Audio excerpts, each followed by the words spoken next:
El lenguaje es una de las capacidades más importantes del ser humano. Desde que nacemos y a lo largo de la vida, nos comunicamos, expresamos lo que pensamos y sentimos a través de esta herramienta.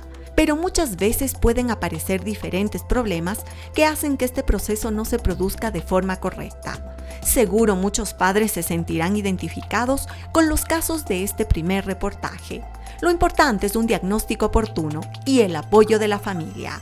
Los especialistas nos ayudan a identificar algunos tipos de trastornos del lenguaje.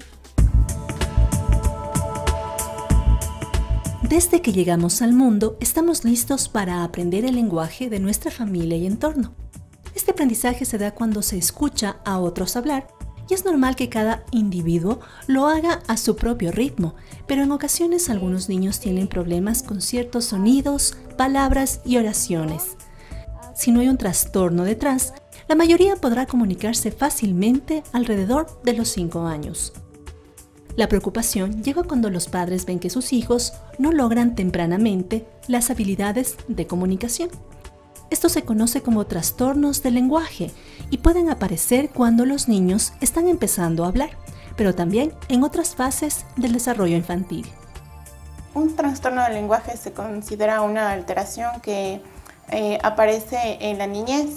Generalmente se puede notar la falta de comprensión del lenguaje oral, la falta de comprensión de las instrucciones que se le puede dar y la falta de vocabulario. Es decir, no sabe qué es un lápiz o no sabe para qué sirve el lápiz. Y también están las alteraciones expresivas. Se clasifican en 2 diferentes grupos.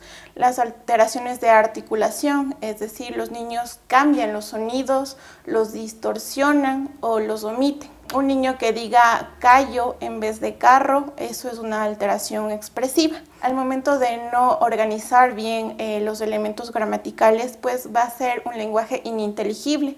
El ejemplo sería, en vez de decir, mamá quiero ir al parque, ir. El mensaje que quiere enviar el niño no es claro. Christopher tiene 4 años y medio y a inicios de este 2022 empezó con las terapias para mejorar su dislalia, un problema que se da cuando hay dificultad en la pronunciación de ciertos fonemas o letras. Bartolito es un gallo, muy geni.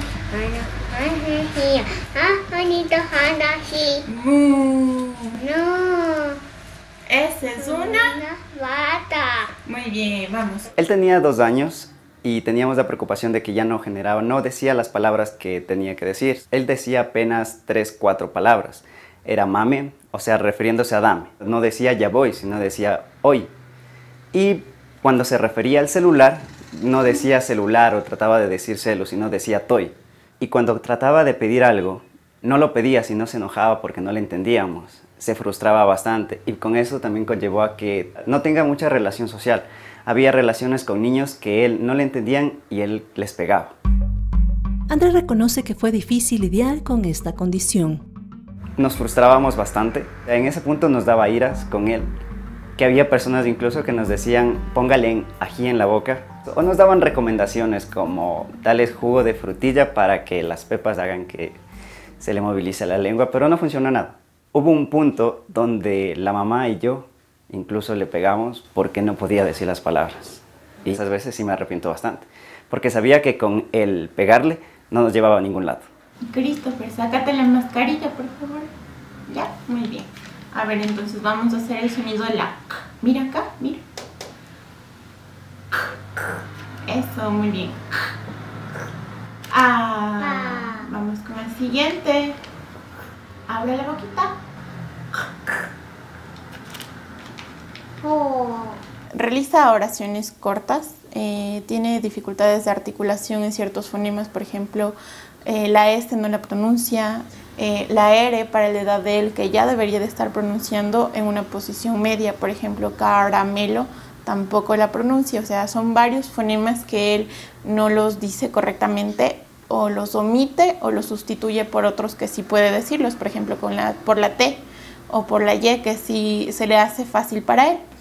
Entonces ahorita comenzamos a trabajar el fonema K, que es un fonema velar, en donde pues mirándonos en el espejo mediante pues kinemas, que estos se llaman movimientos para que él sea consciente del sonido que tiene que hacer. Así le ayudamos para que él pueda mejorar esta pronunciación. El diagnóstico temprano es importante para identificar la mejor terapia y el acompañamiento psicológico que requerirán tanto el niño como sus padres.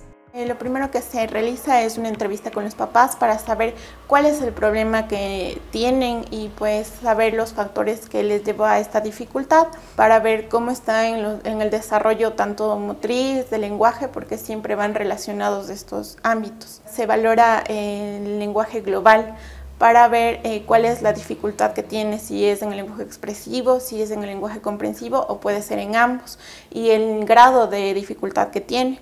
Después de llegar a un diagnóstico, pues se realiza un plan de tratamiento específicamente para el niño y para las necesidades que tenga el niño.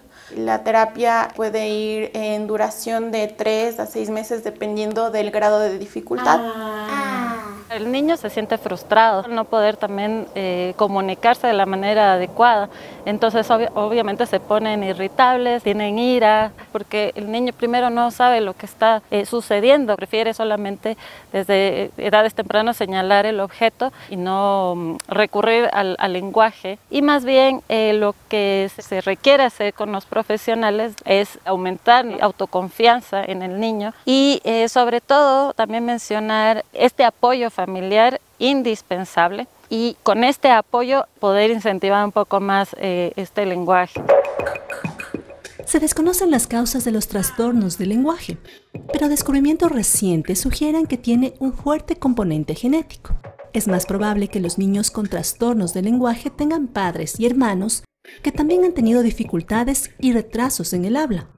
Hay causas genéticas cuando hay complicaciones durante el embarazo, por el uso de ciertos medicamentos o drogas, perinatales y postnatales que aparecen durante el parto o momentos después de este, funcionales que están relacionados con la estructura de los órganos de comunicación, como cuerdas vocales, garganta o lengua, también por daños cerebrales o problemas hormonales. Estas alteraciones biológicas pueden ser ya sea a nivel orgánico, por ejemplo, un niño que presente un labio leporino o un niño que presente un frenillo lingual corto que le impida ya sea la movilidad o pues la funcionalidad de estos órganos. También pueden ser alteraciones neurológicas, síndromes como por ejemplo el síndrome de Down, el autismo, y de parte de los factores ambientales está la sobreprotección de los padres o la falta de estimulación del lenguaje, producen estos trastornos del lenguaje. Berta vio con preocupación cómo desde los primeros años de vida Sasha tenía problemas para comunicarse. Por eso buscó ayuda especializada. No se comunicaba mucho, siempre recomendaba al doctor que la niña estuviera con más niños. Pero por lo de ella, nosotros siempre no la dejábamos porque era muy inquieta y no compartía. Hasta que le hicieron los exámenes y dijeron que estaba con el retraso intelectual de una niña de 3 años. Yo le pronunciaba las palabras para ver si ella podía y no podía. Y entonces yo me desesperaba porque yo decía, ¿cómo hago? ¿Qué hacer? Y cada que iba a la cita del neurólogo, él me decía, tienes que ponerla en terapias. ¿Cómo se llama este? Una. Muy bien. ¿Este de aquí? Lazo. ¿Este? Leche. ¿Este? León. Sube la lengua. Le. León. Muy bien, te salió bien. Para ayudarle a corregir algunas dificultades articulatorias, estamos utilizando este aparato que se llama ForBrain. Este nos ayuda a que el sonido llegue 10 veces más rápido al oído interno, es decir, no pasa por donde normalmente sabe llegar, primero el oído externo, el oído medio, hasta llegar al oído interno. Entonces, este tiene un vibrador óseo y un micrófono que permite, además de que llegue más rápido, eliminar el ruido de fondo y hacer una mejor discriminación de los sonidos que vamos trabajando. Más adelante, ¿cómo identificar un trastorno del lenguaje en nuestros hijos? ¿Y qué deben hacer los padres para ayudarlos?